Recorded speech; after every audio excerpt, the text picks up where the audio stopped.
WhatsApp guys, welcome to today's live trade video. तो जैसा कि आप मेरा ये बिटकॉइन का लाइव ट्रेड देख सकते हैं, इस ट्रेड में मुझे 181% और पॉइंट्स वाइज अगर आप देखेंगे तो 1100 पॉइंट्स की अप्रोक्स प्रॉफिट होता है और देखने को मिला है। तो आज के अपडेट वीडियो में मैं आपसे डिस्कशन करने वाला हूँ क्या सिंपल सा लॉजिक था इस लेवल पे लॉन्ग का ट्रेड लेने के पीछे। जैसा कि आप देख सकते हैं, इस लेवल में मैंने इस ट्रेड को एग्जीक्यूट करा था।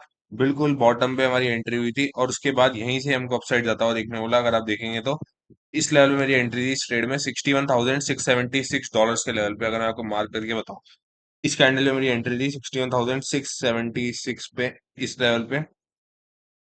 तो आज की इस अपडेट वीडियो में मैं आपसे डिस्कशन करने वाला हूँ क्या सिंपल सा लॉजिक था इस लेवल पे लॉन्ग का ट्रेड लेने के पीछे। जैसा कि आप देख सकते हैं, इस कैंडल में मेरी एंट्री है, उसके बाद यहीं से हमको अपसाइड जाता और दिखने वाला और बिल्कुल टॉप पे मैंने इसको एग्जिट करा 62,733 डॉलर्स के लेवल में। इस वीक पे मैंने इसको एग्जिट करा और यहीं से हमको फॉल देता हुआ देखने को मिला। तो आज की इस अपडेट वीडियो में मैं आपको एक्सप्लेन करने वाला हूँ क्या इस ट्रेड के पीछे सिंपल सा लॉजिक था, क्या रिस्क मैनेजमेंट था इस ट्रेड में मेरा और क्या स्ट्रेटेजी थी हमारी इस लेवल पे लॉन्ग का ट्रेड लेने के पीछे। तो चलिए स्टार्ट करते हैं इस वीडियो को बिना किसी देरी के। तो अगर अब मैं आपसे 15 मिनट के टाइम फ्रेम पे बात करूं तो 15 मिनट के टाइम फ्रेम पे आप देख सकते हैं बिटकॉइन का स्ट्रक्चर। इस लेवल पे मेरे को लॉन्ग का ट्रेड लेना था इस इंपॉर्टेंट डिमांड जोन पे, लेकिन यहाँ पे मेरा ट्रेड मिस हो गया। और जब यहाँ पे ये इतने क्लोज आने के बाद इस हाई के ये फॉल देने लगा, हल ये यहाँ पे हल्का फुल्का पुल बैक देने लगा, रिट्रेसमेंट देने लगा और ये हाई लो फॉर्म करने लगा लोअर टाइम फ्रेम पे। अगर मैं आपको ले चलूं 3 मिनट्स के टाइम फ्रेम पे, अगर आप देखेंगे 3 मिनट्स के टाइम फ्रेम पे अगर आप देखेंगे, जब यहाँ से अपसाइड जाने के बाद ये पुल बैक देने लगा और यहाँ से वापस साइन ऑफ ट्रेंड मुझे दिखाने लगा, तब मुझे कंफर्मेशन मिल गया कि यहीं से अपसाइड जाने वाला है और इसी कैंडल में मैंने इस ट्रेड को एग्जीक्यूट करा। अगर आप देखेंगे तो 61,676 इस कैंडल पे मैंने इसको एग्जीक्यूट करा। स्टॉप लॉस मेरा बहुत छोटा था। अगर मेरा लॉजिक इनवैलिडेट हो जाता, अगर ये इस हाई लो से नीचे जाता, तो इसका मतलब था ये जो बुलिश स्ट्रक्चर है ये इनवैलिडेट हो जाता और हाई प्रोबेबिलिटी थी कि बिटकॉइन वापस इन लोस को टेस्ट करने के लिए आ सकता था उस केस में। तो लॉजिक बहुत ही सिंपल था स्टॉप लॉस को प्लेस करने का। इसके नीचे अगर ये सस्टेन करता तो इसका मतलब था ये स्ट्रक्चर शिफ्ट हो चुका है, ये स्ट्रक्चर जो हम सोच रहे हैं वैसा नहीं है और हमारे अकॉर्डिंग मार्केट नहीं चल रहा, तो हम इसको एग्जिट कर जाते। लेकिन जैसा कि आप देख सकते हैं, एक भी कैंडल हमारे अगेंस्ट नहीं बनी, एक बार भी हमारे अगेंस्ट नहीं गया और यहीं से हमको अपसाइड जाता हुआ देखने को मिला। और मैंने इसको इस लेवल पे एग्जिट करा 61,733 डॉलर्स के लेवल पे। अगर आप देखेंगे तो इस लेवल पे मैंने इसको एग्जिट करा बिल्कुल बिल्कुल टॉप पे, जहां पे ये विक बनने लगी, लिक्विडिटी ग्रैब होने लगी, तब मैंने इसको एग्जिट करा।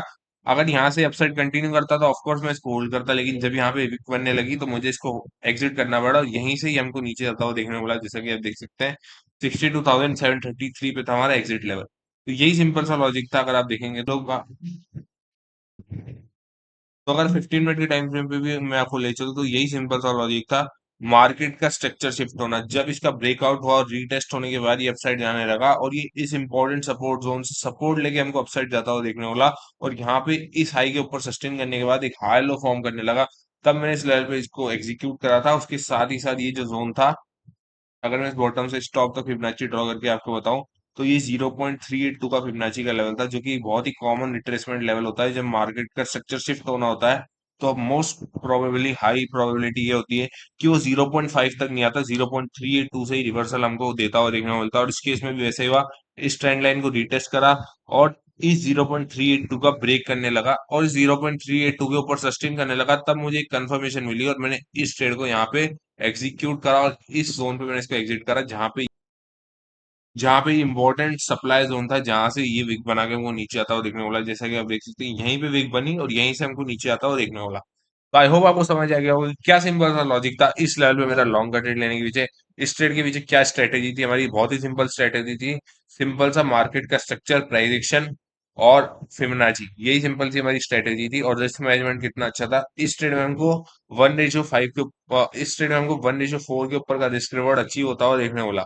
तो यही सिंपल सा लॉजिक था इस लेवल पे लॉन्ग का ट्रेड लेने के पीछे। आई होप आपको समझ आ गया होगा कि इस लेवल पे लॉन्ग का ट्रेड लेने के पीछे मेरा क्या सिंपल सा लॉजिक था, क्या देखिए इस लेवल पे इस ट्रेड को एग्जीक्यूट करा था। तो आज की इस अपडेट वीडियो में बस इतना ही था। मिलता हूँ आपसे नेक्स्ट अपडेट वीडियो में किसी और ट्रेड के साथ, और आई होप मेरा ट्रेड देख के आपको भी कुछ सीखने को मिला होगा आज की वीडियो से। तो आज की इस अपडेट वीडियो में बस इतना ही था। Thank you for watching this video.